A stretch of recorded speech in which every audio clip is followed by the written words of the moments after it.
Kell on juba 6 ja mõtlesime, et kell 6 oleks hea küsida kohalike käest, milline üldse Kuremaa nende jaoks on. Kui kaua te olete Kuremaal elanud? Mina olen 26 aasta. Ja teie, proua? Minul on juba 33. Väga lahe. Ja kas teil on ka suur aiamaa? Nagu... Ei ole üldse. Siin on võimatu aiamaad pidada. Ainuke, kus on võimalik. Vot, kui lähete seda järve äärtes ja lähete üles, vot mis aiamaad tulevad järve äärtes, sealt nagu välja.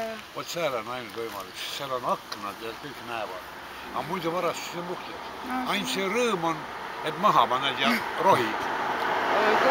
Ja teate ka Endelsööti, kus hetkel Maleva noored töötavad?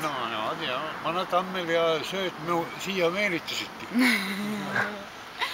Ja meeldivad teile vaarikad, mida noored hoogsalt korjavad meil? Jaa, Söödi juures on maailma uniks ja suur lihtsaldus. Ja on teil ka mõni iseloomustav sõna Kuremaa jaoks? Ma ütlen, vähemalt looduse poolest, ilus koht. Ütlen kohe, väga ilus koht. Mina linnas elada ei taha. Täista mõistan. Meie noored ka põgenevad ära. Just linna lähedal maal on see kõige parem koht elada.